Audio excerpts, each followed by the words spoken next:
Memang sholat ini oleh umat Islam terlalu dibesar-besarkan. Sepertinya segala-galanya itu sholat.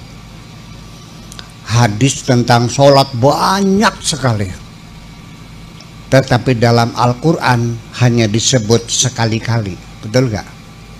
Dan tidak diuraikan berapa rokaat, bacanya apa, sujud seperti itu nggak ada, hanya aqimus sholah saja. Dari mulai surat Al-Baqarah, dzalikal kitabul la raiba fihi hudal lil muttaqin alladzina yu'minuna bil ghaibi wa yuqimunas sholat. Itu saja, yuqimunas sholat, aqimus sholah. Ada lagi aqimus sholat li duluki syamsi, ada lagi aqimus sholat li dzikri, tapi tidak dijelaskan. Segudang, bahkan kajian kitab fikih, ya, Fiqhul Madzhabul Arba'ah 6 jilid, itu hampir 2 jilid bab sholat semuanya. Kenapa terlalu besar ini?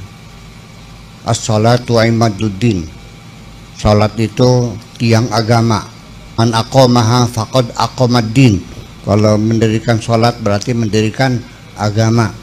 Wa man tarakaha, dan barang siapa meninggalkan sholat, faqad haddamaddin, berarti menghancurkan agama. Lalu hadis lagi, inna awwala ma yuhasabu bil mar'u yaumal qiyamah as-sholatu, nanti di hari kiamat yang pertama-tama dihisab amalan kamu adalah sholatmu. Apabila sholatmu nggak benar, maka semua amal kebaikanmu nggak ada yang diterima. Ini betul-betul sepertinya sholat itu menjadi kerangka besar dalam beragama. Betul nggak begitu? Iya. Ternyata di dalam Al-Qur'annya malah yang menjadi tolok ukur bukan sholat. Ara'aital ladzi yukadzibu biddin, tahukah kamu orang yang berdusta dalam agama? Fadzalikal ladzi yad'ul yatim, yang membiarkan anak yatim terlantar. Wala yahuddu 'ala ta'amil miskin, dan tidak mau ngasih makan orang miskin. Fawailun lil, jadi artinya kalau kamu tidak melihara anak yatim, tidak ngasih orang miskin, sholatmu dibayar dengan well. Kebalik begitu.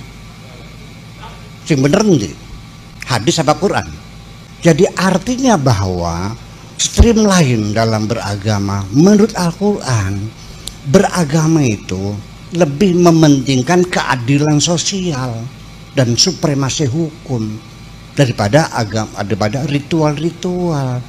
Ritual ini sebetulnya hanya pelatihan membangun jiwa kita, betul nggak? Dari sholatnya, dari puasanya, zakatnya, hajinya, itu membangun kepedulian sosial. Yuk kita uraikan sebentar. Setiap hari kita berjamaah 5 kali di musola atau di masjid. Setiap blok ada musola, betul nggak? Ketemu 5 hari, terjadi komunikasi yang intensif. Dulu belum ada HP, Pak. Pertemuan fisik langsung. Artinya kondisi yang ada di desa masing-masing, kita tahu siapa yang mati, siapa yang sakit, siapa yang datang, siapa yang pergi, tahu semua kan? Karena tiap hari ketemu, salaman tiap hari, sehari 5 kali, betul nggak?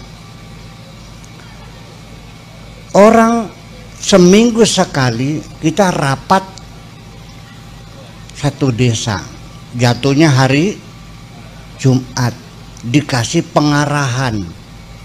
Pidato pertama itu menyampaikan laporan pembangunan minggu yang kemarin. Pidato yang kedua menyampaikan usulan-usulan pembangunan yang akan datang. Ternyata masih banyak, dulu, sekarang udah berubah. Dulu khotbah harus pakai bahasa Arab, sampai sekarang masih ada. Di masjid sini pakai bahasa Arab, bahasa Indonesia, Jawa, ya wis bagus. Masih banyak masjid yang khotbahnya pakai bahasa Arab, karena ini ibadah mahdah, harus pakai bahasa Arab. Seperti sholat juga pakai bahasa Arab, nggak boleh pakai bahasa Indonesia tuh.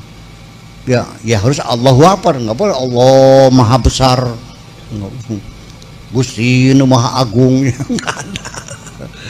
Ya nggak boleh, harus berbahasa Arab. Jadi khotbahnya juga begitu. Nah sekarang kalau imamnya khotibnya pakai bahasa Arab, kenapa makmumnya pada ngantuk? Kurang ngerti. Terus apa? Bayangkan, kita masuk masjid, andaikan seorang sekda atau pejabat atau dan ramil atau bupati datang terlambat, boleh nggak menyingkir orang di depan untuk bupati ke depan? Ada nggak aturannya di masjid orang kaya di depan, miskin di belakang? Ada nggak aturannya pejabat di depan, rakyat di belakang? Nggak ada.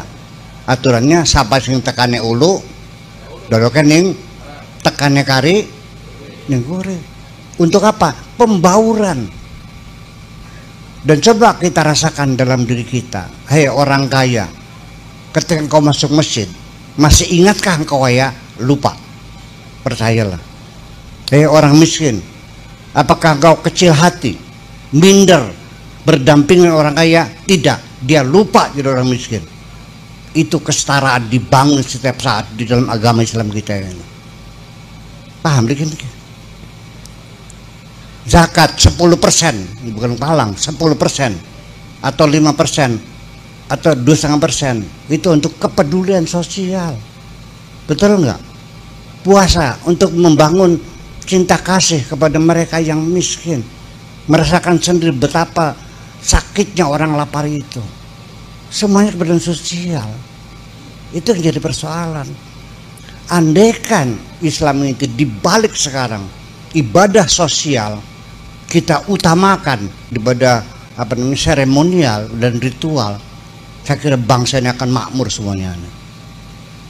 Betul nggak? Masa ibadah umroh tiap tahun, tetangganya anak yatim nggak sekolah dibiarkan saja?